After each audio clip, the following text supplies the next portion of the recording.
Salvē, make and welcome. Today we're going to be taking a look at John chapter 5, verses 11 through 13. But first, last time in John.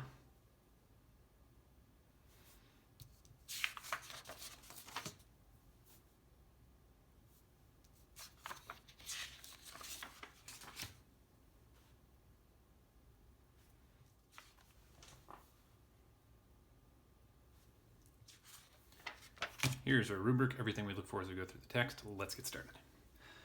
Respondit eis, qui me fecit sanum, ille mihi dixit, tolle grabatum tuum et ambula. Interrogaverunt ergo eum, quis est ille homo qui dixit tibi, tolle grabatum tuum et ambula.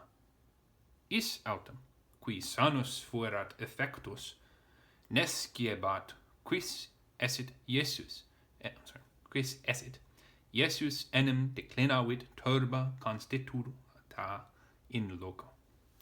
There we go. Respondit corresponds to the Greek apokrythe, which is an aorist tense, so then that means that though we could read respondit as either present or perfect, perfect is the more likely of the two. Eis, we've seen before as the dative plural, indirect object of respondit. Didn't really need to parse that, but oh well. And then qui is going to be the beginning of our direct discourse, we know, because me has to be the object of him speaking by himself. So qui would have to be a third person singular nominative, referring to Jesus, of course, because fecit here is a third person singular verb. But it's of the perfect tense, we know, because of that E right there. The stem has changed for the different tense, and it's active and indicative, taking me as its object, nominative singular, and sanum as the predicate accusative with me. Make an accusative into another accusative with that um right there. So this would also be accusative singular and masculine because it is referring to our formerly ill speaker. Ille starts off a new clause, so I'm going to go ahead and write this down. Ille from ille, illa, illud, with that E we know is our nominative singular masculine subject. Me, he, dative singular, don't need to parse it. Dixit, again, we don't need to parse it, you've seen it enough times. And then tolle grabatum tuum et ambula. That's exactly what Jesus said, so I'm not going to bother parsing that again, just present imperative, or no, tolo, tollere, sustuli sublatum. Yeah, this is present, also present. Pretty easy at this point because it's repetitious, kind of like certain parts of Homer where it repeats the same honorifics about the speakers. Then you see it once and you've translated 20 lines almost because it's all the same thing. But moving on, so this ends his speech, so I'm going to put the closing marks there and I'll wait to go write that down until I'll parse it a little bit more. Interrogaverunt, E-R-U-N-T are perfect ending, third person, plural, active, and indicative.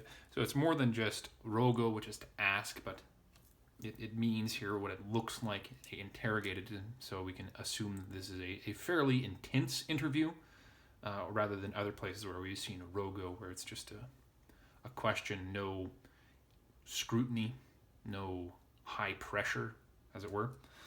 Ergo, therefore, eum, right there, accusative, singular, masculine, from is, ea, id. Quis, with that is, we know is a nominative, singular, masculine or feminine in this case, but this is referring to Jesus, and we have ille there also, another masculine from there. This is the interrogative form of qui quod quod. So we have our relative form, now we have our interrogative form.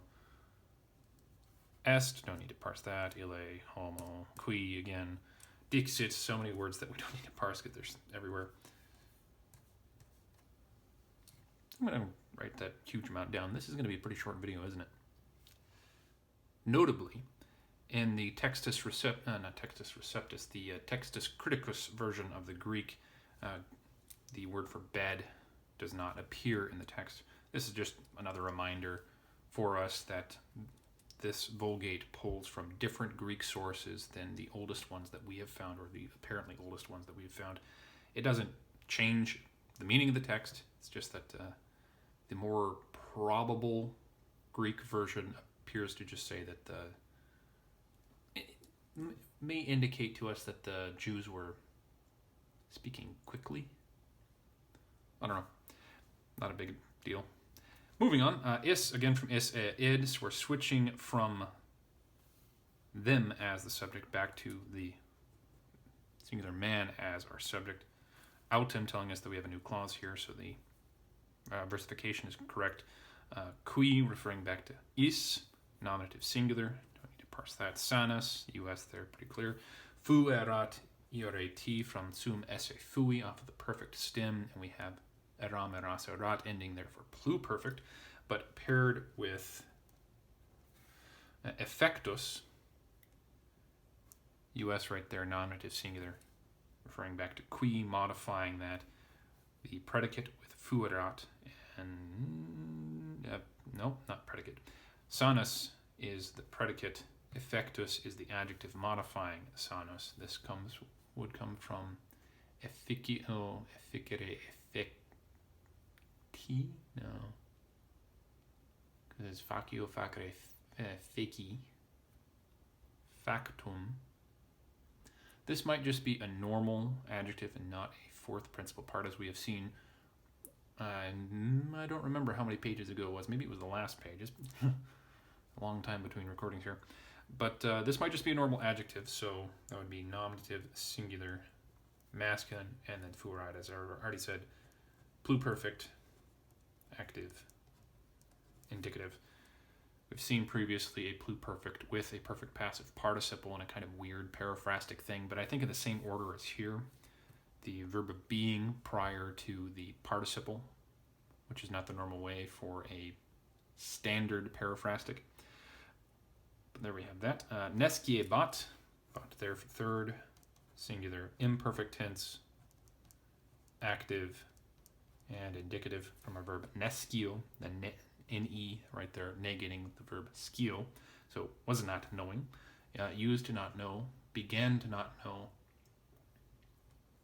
Then that other one that I can never remember. None of those really fit really well there in a English translation, but he who had been made well was not knowing. Doesn't make much sense in English, as I think I've said many times before when we've run into something like this, but the idea is just he did not know and he continued not knowing until maybe the next verse, I think. But quis, same form as quis up here, so I'm not going to bother with that. Esset, we have our infinitive of sum esse fui, but with the personal ending on there, then we know that this is going to be a imperfect subjunctive. So third, singular, Jesus as our subject, and then, no, not Jesus. Jesus, yes, as our subject, but we've got a clause break here. We know we have the clause break because enim is a post-positive word, which means it has to be the no closer to the front of the sentence than second place, which means Jesus is the first word of our new clause with declinavit, that V right there telling us perfect stem it third person singular, active and indicative. And then turba constitua in loco. I'm going to handle that last and go back and translate all of this. Esset is a subjunctive because we have a question here, an uncertainty. No, declinavit, I didn't actually address what that means. It means something along the lines of turn away or turn aside. Just the idea being that Jesus turned out from where the pool of Bethesda was, where this man was lying, and got out of the crowd because he doesn't like crowds. Constitua is a perfect passive participle, and turba here can't be nominative because we already have Jesus as our subject, so it must be ablative.